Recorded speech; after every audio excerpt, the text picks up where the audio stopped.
Hello, नमस्ते प्रणिपात विद्यार्थी मित्रांनो. मी अभिषेक Savarkar, engineer अभि या यूट्यूब चॅनलवर तुमच्या सर्वांचे पुन्हा एकदा मी मनापासून स्वागत करतो. तर आजच्या व्हिडिओमध्ये आपण बघणार आहे MCQ, जे की तुमच्या विद्युत सहाय्यक ऑपरेटर JEE एक्झाममध्ये येऊ शकतात आणि हे पूर्ण टेक्निकल सिलेबसवर असणार आहेत, बेसिक इलेक्ट्रिकलवर सर्व आधारित असणार आहेत, जेणेकरून जे विद्यार्थी आता विद्युत सहाय्यक त्यानंतर ऑपरेटर JEEच्या एक्झामची तयारी करत आहे, कॉम्पिटेटिव्ह एक्झामची, आणि हे कोणत्याही स्टेटसाठी किंवा कोणत्याही टेक्निकल सिलेबससाठी म्हणजेच इलेक्ट्रिकल ब्रँचवाल्यांसाठी खूप महत्त्वाचे MCQ आहेत. आणि नीट लक्ष देऊन नक्कीच मला प्रतिसाद द्या. व्हिडिओ आवडल्यास लाईक, शेअर, कमेंट करा. तर पहिला MCQ जो आहे, voltage is also non as, व्होल्टेजला अजून कोणत्या नावाने ओळखले जाते किंवा म्हणतात. तर इथं ऑप्शनमध्ये EMF, इलेक्ट्रोमोटिव्ह फोर्स, त्यानंतर इलेक्ट्रिक प्रेशर, नंतर पोटेन्शियल डिफरन्स सी ऑप्शन, आणि डी ऑप्शन आहे ऑल ऑफ द अबोव. तर option D is correct. All of the above this is the correct answer for our questions. व्होल्टेजला electromotive फोर्ससुद्धा म्हणतात, त्यानंतर प्रेशरसुद्धा म्हणतात आणि पोटेन्शियल डिफरन्ससुद्धा म्हणतात. त्यानंतर बघा second question, the SI unit and formula of conductivity. SI unit जे आहेत कंडक्टिव्हिटीचं ते सिमेन्स पर मीटर असते किंवा मग मो असते. आणि त्याचा जो फॉर्म्युला आहे, तो फॉर्म्युला आहे conductivity is equal to 1/ρ. Conductivity is equal to 1 resistivity हा त्याचा फॉर्म्युला आहे. Conductivity is equal to 1 resistivity. तर ह्याचं जे आन्सर येते ते आन्सर आहे A आणि B, म्हणजेच option C is correct answer for this questions. नंतर बघा क्वेश्चन क्रमांक 3.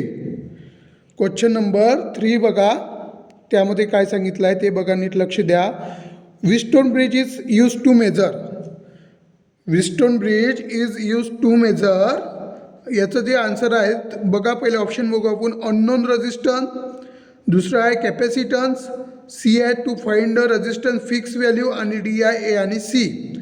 तर मित्रांनो, असे क्वेश्चन आल्यावर, असे MCQमध्ये ऑप्शन तुम्हाला आल्यानंतर घाबरायचं नाही. आता यामध्ये कोणाला अननोन रेझिस्टन्ससुद्धा वाटणार, कोणाला to find resistance fix value असं सुद्धा वाटणार. तर आपण व्हीटस्टोन ब्रिजचा वापर करून एका रेझिस्टन्सची व्हॅल्यू फाइंड अप करतो, तो किती ओहमचा आहे. तर म्हणजे आपण असं सुद्धा म्हणू शकतो अननोन रेझिस्टन्स, आणि त्याचबरोबर to find a resistance fix value, तो रेझिस्टन्स किती ओहमचा आहे हे सुद्धा आपण फाइंड अप करतो. म्हणजे ऑप्शन A आणि ऑप्शन C हे दोन्ही बरोबर आहेत. म्हणून ऑप्शन D काय म्हणते इथं, A आणि C हे दोन्ही ऑप्शन बरोबर आहेत. तर आपल्याला ऑप्शन D जो आहे या क्वेश्चनसाठी ऑप्शन D इज करेक्ट. मित्रांनो, इथं कसं असतंय, अशा क्वेश्चनमध्ये कन्फ्यूज व्हायचं नसतात. हे कन्फ्युजिंग क्वेश्चन आहेत. खूप जणं पेपर वाचतात आणि मग पहिल्याच्याला त्यातली अर्धवट माहिती असते त्यांच्याकडे, तर मग एकच ऑप्शन क्लिक करतात किंवा मग एकच करतात. ते खूप जणांनी असे क्वेश्चन जे येतात ते खूप जणी याचे रॉंग आन्सर देतात. तर त्यामुळे मी सांगतोय तुम्हाला की याचं जे आन्सर आहे, answer D is correct. A सुद्धा बरोबर आहे आणि C सुद्धा बरोबर आहे. त्यानंतर बघा question number 4. Select the correct option for the given connection. See in figure number 1. हे जे फिगर आहेत, हे फिगर कोणत्या कनेक्शनमध्ये जोडलेले आहेत किंवा कोणती सर्किट डायग्राम आहे हे आपल्याला त्यांना सांगायचं आहे क्वेश्चनमध्ये. विद्यार्थी मित्रांनो, तुम्हाला जे नॉलेज आहे ते नॉलेज न वापरता किंवा तुम्हाला वाटून न घेता कोणतीही गोष्ट क्वेश्चनमध्ये काय म्हणते आणि क्वेश्चनमध्ये कोणते ऑप्शन दिले आहे त्यावर जास्त फोकस करा, त्यावर जास्त लक्ष केंद्रित करा, जेणेकरून तुमचं जो क्वेश्चन आहेत किंवा MCQ आहे तो चुकणार नाहीत. बघा, इथं पहिला ऑप्शन आहे कम्प्लेक्स सर्किट, बरोबर आहेत. दुसरं ऑप्शन आहे सिरीज पॅरलर सर्किट, हे सुद्धा बरोबर आहेत. त्यानंतर बघा C option parallel circuit only, हे चूक आहेत. आणि ऑप्शन D बघा, यामध्ये म्हणते ऑप्शन D मध्ये A आणि B, म्हणजे आपण ऑप्शन कोणत्याकडे झाला पाहिजे, यामध्ये दोन्ही सांगितले आहेत. म्हणजे option D is correct answer for the question number 4. वाटून घेऊ नका तुम्हाला काय वाटते आन्सर ते. नीट नॉलेजेबल व्हिडिओ आहे हा. जेणेकरून फुल इन्फॉर्मेशन जितकी तुम्हाला अर्धवट नॉलेज चालणार नाही ह्या क्वेश्चनमध्ये. मी जे क्वेश्चन घेतो ते तुम्हाला वेगवेगळे नाव माहीत असायला पाहिजेत. एकाच व्यक्तीला 2-3 नावं आहेत किंवा एकाच क्वांटिटीला 2-3 नावं आहे म्हणजे त्याबद्दल आपल्याला संपूर्ण माहिती माहीत असणं आवश्यक आहेत अशा क्वेश्चनसाठी. आणि हे क्वेश्चन जे आहेत ते कन्फ्युजिंग क्वेश्चन आहेत. त्यामुळे मी सांगितलं की हे महत्त्वाचे क्वेश्चन आहेत. अशा या प्रकारचे क्वेश्चन येऊ शकतात आणि एका MCQ मार्फत तुमचे 3 ते 4 क्वेश्चनसुद्धा होतात एका MCQमधून. त्यामुळे सांगतोय नीट लक्ष द्या. नंतर बघा question number 5. Which of the following is are types of units. युनिटचे कोणकोणते प्रकार आहेत मला सांगा. कोणकोणते प्रकार आहे युनिटचे? युनिटचे भरपूर प्रकार आहेत. तर इथं ऑप्शनमध्ये दिले आहेत बघा. सेकंड हा सुद्धा एक युनिटचाच प्रकार आहे. त्यानंतर ओम्स हा सुद्धा युनिटचाच प्रकार आहे. वोल्ट, सेकंड काय मापतो? टाईम मापतो. ओम्स रेजिस्टन्स मापतो. त्यानंतर वोल्ट व्होल्टेज मापतो. आणि ऑप्शन डी बघा, ऑल ऑफ दी अबोव. म्हणजे करेक्ट आन्सर काय आहे याचं सुद्धा डीच आहेत, ऑल ऑफ दी अबोव. त्यानंतर बघा question 6. Daniell cells is the type of. Daniell cells is the type of. कशाचा टाईप आहे हा डॅनियल सेल्स? हा जो आहे हा आहे टाईप प्रायमरी सेलचा. कशाचा आहे? प्रायमरी सेलचा. Daniel cell is the type of primary cells. त्यानंतर बघा क्वेश्चन नंबर 7. आपल्याला क्वेश्चन नंबर 7 बघायचा आहे. लक्ष द्या नीट. What is the heat formula for produce by electrical current flowing through a register. म्हणजे हीटचा फॉर्म्युला काय म्हणते? जेव्हा एखाद्या इलेक्ट्रिक करंटमधून करंट फ्लो रजिस्टरमधून जर करंट फ्लो होत असेल तर हीटचे जे आहेत ते हीटचे फॉर्म्युले 2 आहेत क्वेश्चनमध्ये दिलेले आहेत इथं. तर बघा पहिलं जे ऑप्शन आहे H = I² RT.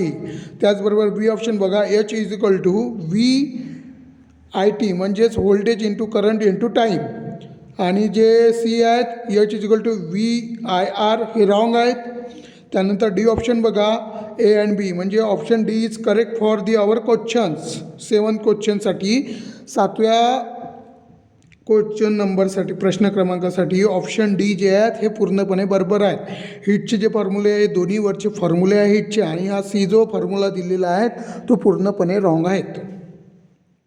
त्यानंतर बघा question number 8. Faraday law of electrolysis have how many sub types. म्हणजे फॅराडे लॉ ऑफ इलेक्ट्रोलिसिसचे किती सब प्रकार आहेत किंवा किती सब टाईप्स आहेत असं त्यांचं म्हणणं आहे. तर इथं त्यांनी ऑप्शनमध्ये आपल्याला 1, 2, 3 असं नाही दिलं आहे. इथे त्यांनी आपल्याला डायरेक्टली MCQ ते फॉर्म्युलेचे जे नियम आहेत रूल्स आहेत लॉ आहेत त्याचे डायरेक्टली फॉर्म्युले दिलेले आहेत. Watt directly proportional to charge किंवा watt = Z × Q. Impedance into charge. दुसरा बघा ऑप्शन W1/W2 = E1/E2. म्हणजेच ऑप्शन सी बघा both A and B is the correct answer. म्हणजे या क्वेश्चनसाठी बरोबर आन्सर कोणतं असेल? प्रश्न क्रमांक 8साठी बरोबर आन्सर जे आहेत ते सी आहेत. हे जे आहेत ए आणि बी हे दोन्ही इलेक्ट्रोलिसिसचे सब टाईप जे आहेत त्याचे फॉर्म्युले दिलेले आहेत. इथं क्वेश्चन घुमून फिरून विचारलेला आहे. नीट लक्ष द्या आणि समजून घ्या. त्यानंतर बघा 9th क्वेश्चन 9वा क्वेश्चन बघा. त्यानंतर इन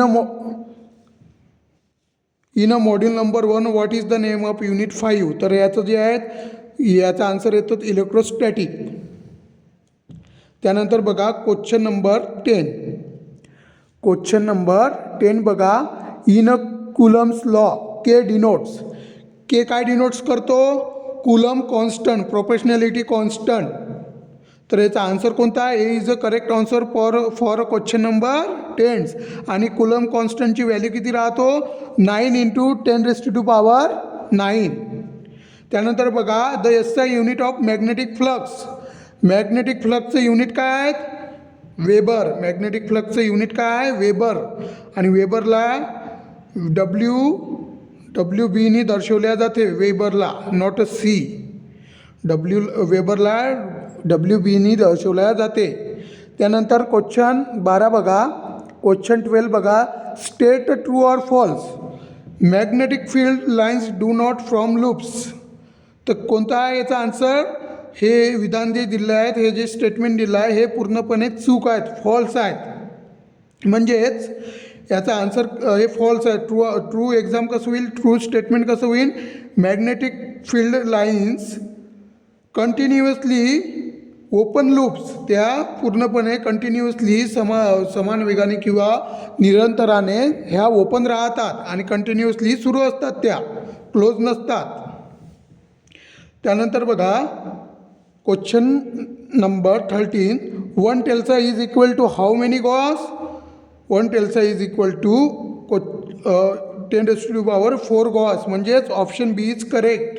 त्यानंतर बघा galvanometer use to measurement for. Galvanometer use to measurement for, याचं जे आन्सर येते त्याचा आन्सर आहे मित्रांनो बघा. ए ऑप्शन आहे अ स्मॉल DC करंट, बरोबर आहे. नंतर बी बघा direction of the current, right and left deflection, हे सुद्धा बरोबर आहे. सी बघा in a circuit have a current or not, म्हणजे सर्किटमध्ये करंट फ्लो होत आहेत की नाही होत आहे, हे सुद्धा बरोबर आहे. ते माहीत घेण्यासाठी सुद्धा आपण गॅल्व्हॅनोमीटर वापरतो. नंतर डी ऑप्शन म्हणते all of the above option. तर यातलं कोणतं ऑप्शन बरोबर आहेत मग. All of the above option is the correct answer for our question number 14. नंतर बघा प्रश्न क्रमांक 15. प्रश्न क्रमांक 15 बघा काय म्हणते. Which of the following quantities includes in a alternating quantities. Which of the following quantities includes in a alternating quantities. खालीलपैकी कोणत्या क्वांटिटी ह्या अल्टरनेटिंग क्वांटिटीजमध्ये समावेश केला जातो. तर AC व्होल्टेज हे सुद्धा एक अल्टरनेटिंग क्वांटिटी आहे. त्यानंतर DC करंट हे नाही आहेत. AC EMF हा सुद्धा अल्टरनेटिंग क्वांटिटीज आहे सुद्धा. तर म्हणून याचा आन्सर काय येणार.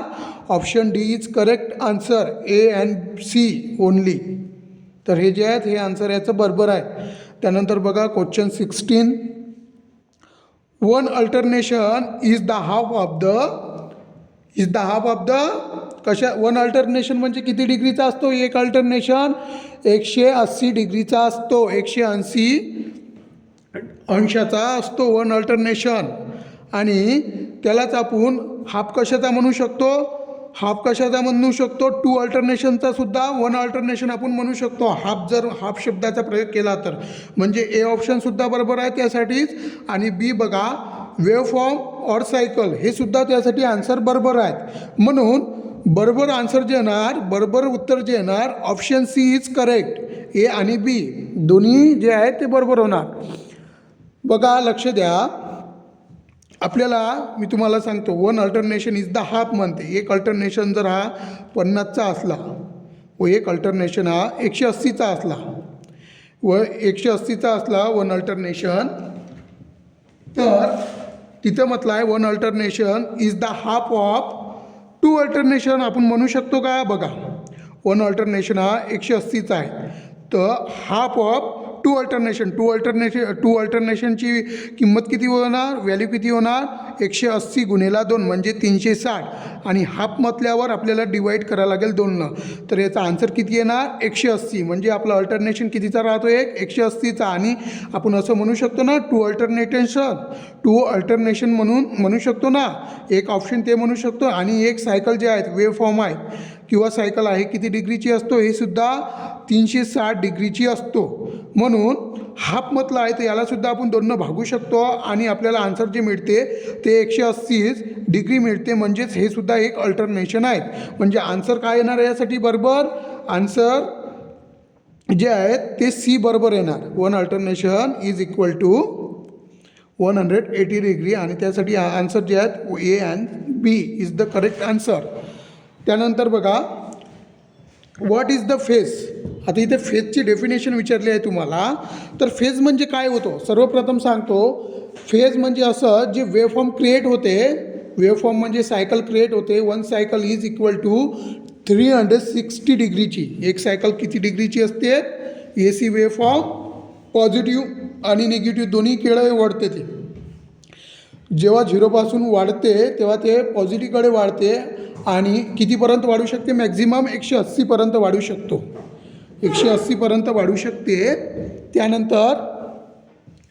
त्यानंतर बघा तिथून 180 नंतर आणखी ते पुन्हा खाली येते तर ते मग कमी होऊन जाते. तर इकडे मग आणखी मायनसमध्ये जाते. तर किती मायनसमध्ये जाऊ शकते? ते 270पर्यंत मायनसमध्ये जाऊ शकते, 270. तर तितकी मायनसमध्ये गेल्यानंतर तिथून अजून ते वाढत जाते. तर इथं विचारलं आहे फेज. जे मी सांगितले तुम्हाला 30 डिग्री, 90 डिग्री, 180 डिग्री, हे जे आहेत हे स्पेसिफिक त्या सायकलचे एक स्थिती दर्शवते, त्याचं प्लेस दर्शवते, ठिकाण जे आहेत ते ठिकाण दर्शवते, म्हणून त्याला स्पेस म्हणते. ऑप्शन ए बघा, specify the location or timing of the point with in a wave cycle of a repetition wave form. म्हणजेच 0 डिग्री किंवा 30 डिग्री, 90 डिग्री, 180 डिग्री, यालाच आपण म्हणू शकतो. आणि याचं आन्सरसुद्धा एच आहे, specify the location or timing of point with in a wave cycle of a repetitive wave form. Answer जे आहेत A is a right option. त्यानंतर बघा question number 18. What is the RMS value formula. RMS व्हॅल्यूचा formula काय आहे ते आपल्याला सांगायचं आहे. तर याचा फॉर्म्युला जो आहे विद्यार्थी मित्रांनो, याचा फॉर्म्युला येतो बघा, हे जे आहे RMS टाईम अपॉन √2 हा रॉंग आहे, हा फॉर्म्युला नाही आहे, रॉंग दिला आहे ते ऑप्शन बी. बघा RMS is equal to EM upon √2 हे बरोबर आहे. त्यानंतर सी ऑप्शन बघा, IRMS is equal to IM upon √2 हे सुद्धा बरोबर आहे. डी ऑप्शन बघा, B and C is the right answer. म्हणजेच दोन्ही आहेत, म्हणजे दोन्ही फॉर्म्युले येते डीले. तर याचं करेक्ट आन्सर काय आहे? D option. याचा ऑप्शन काय आहे? D is the correct option. त्यानंतर बघा, select the correct option for a given circuit figure. जे दिलेल्या सर्किटसाठी योग्य पर्याय निवडा. पहिला ऑप्शन एमध्ये काय म्हटलं? RLC पॅरलल सर्किट नाही, चुकीचं. RLC सिरीज सर्किट चुकीचं. त्यानंतर सी बघा, RL सिरीज हे बरोबर आहे answer. RL series is the correct answer. RL series is the correct answer. Option C is correct. त्यानंतर बघा, what is the SI unit of reactive power. Reactive पॉवरचं SI unit काय आहे? खूप महत्त्वाचा प्रश्न आहे, या अगोदर येऊन गेलेला आहेत एक्झाममध्ये. त्यामुळे म्हणतो नीट लक्ष देऊन ऐका आणि लक्ष देऊन ऐकून चिरकाल आपल्या स्मरणामध्ये राहावं, या पद्धतीने लक्षात ठेवा. तर याचं जे आन्सर येते बीचं रिॲक्टिव्ह पॉवरचं, याचं आन्सर येते बी, व्होल्ट ॲम्पियर रिॲक्टिव्ह. त्यालाच शॉर्टली वॉरसुद्धा म्हणतो आपण. तर व्होल्ट ॲम्पियर हे कशाचं आहेत? व्होल्ट ॲम्पियर हे आहेत ॲप्रंट पॉवरचं. आणि किलोवॅट किंवा वॅट हे कशाचं आहे? तर ट्रू पॉवरचं, ॲव्हरेज पॉवरचं. तर बघा त्यानंतर क्वेश्चन नंबर 21. क्वेश्चन नंबर 21मध्ये बघा काय दिलं आहेत, what is the formula of power factor. बघा किती इझी क्वेश्चन आहेत. काय आहे पॉवर फॅक्टरचा फॉर्म्युला? ट्रू पॉवर अपॉन काय तो formula? Apparent power. True power upon apparent power. तर कोणता आहे यामध्ये?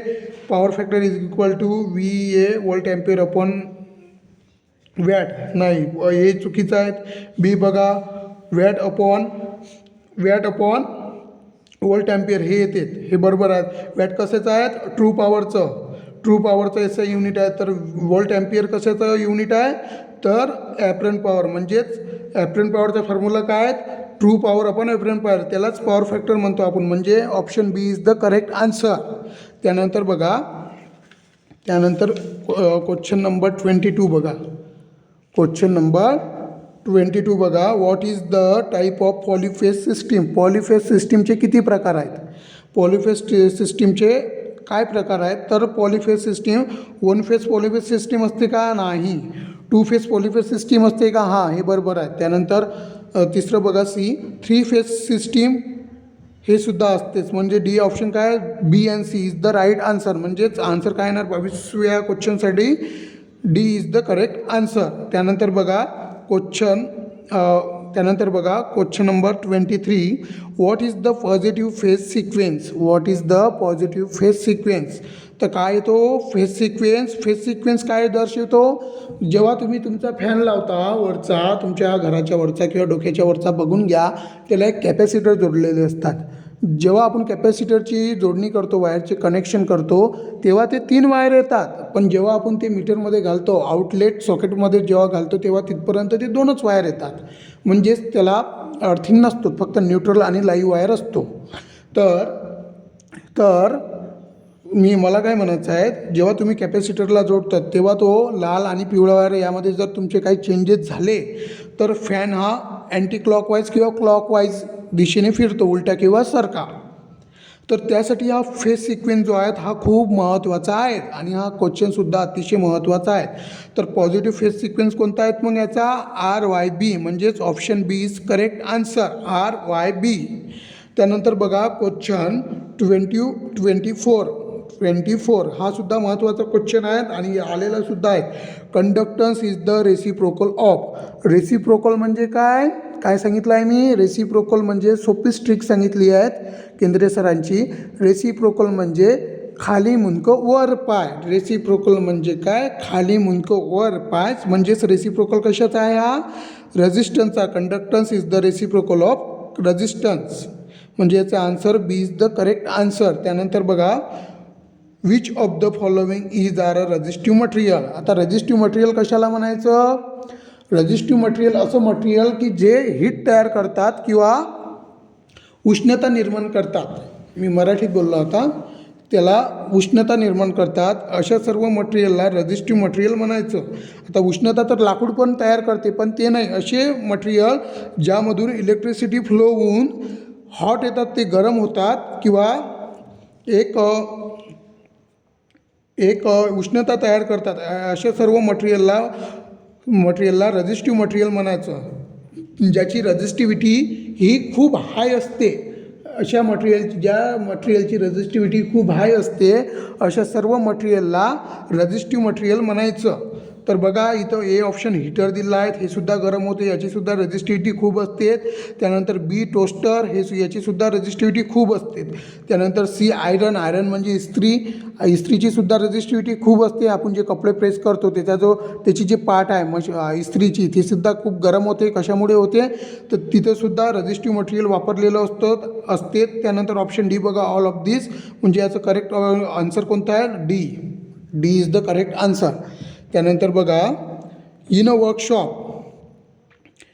वर्कशॉपमध्ये असताना हा ITI वाल्यांसाठी आहे, जनरली स्पेशली फॉर वायरमनच्या स्टुडंटसाठी. In a workshop which of the material is are necessary for trainer safety.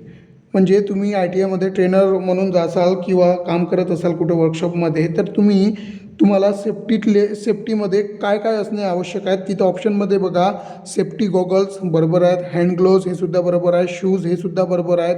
D बघा, ऑल ऑफ दिस हे सुद्धा बरोबर आहेत. म्हणजे शेवटचं ऑप्शन जो आहे डी, ते क्वेश्चन नंबर 26साठी बरोबर आन्सर असणार. त्यानंतर बघा which of the tools use for remove insulation or cable. हा वायरमनवाल्यांसाठी क्वेश्चन आहे. Which of the tools use for remove insulation on cable किंवा वायर किंवा केबलवरील इन्सुलेशन काढण्यासाठी कशाचा वापर केला जातो? कोणत्या टूलचा वापर केला जातो?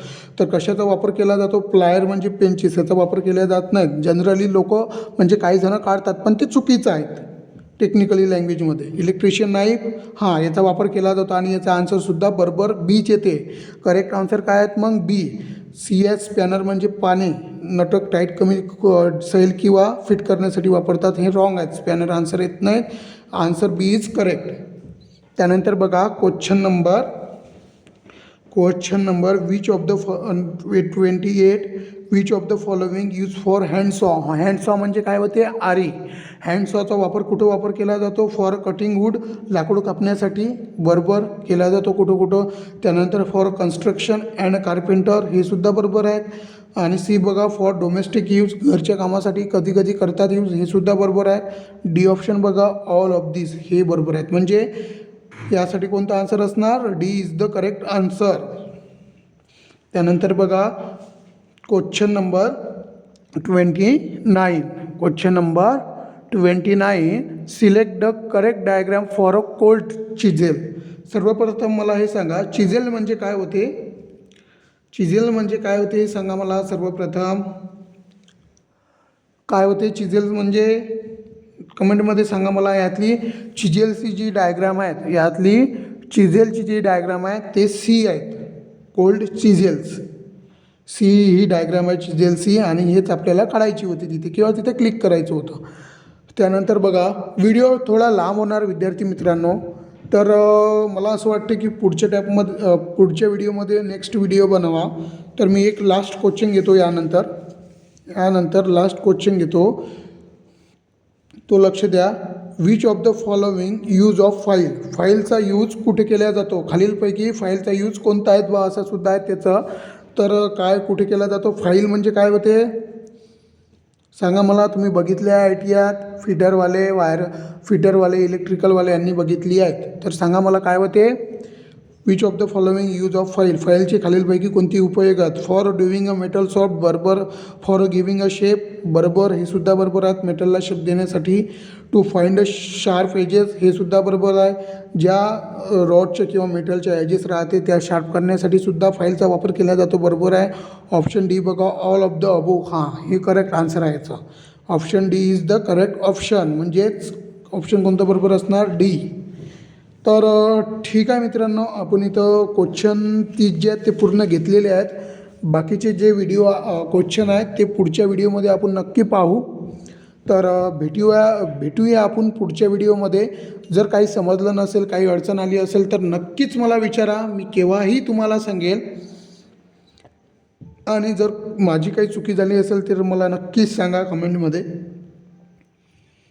काही चुकलं, कोणत्या आन्सर तुम्हाला असं वाटत असेल 100% तुम्ही शुअर असेल तर नक्कीच मला सांगा. तर थँक्यू.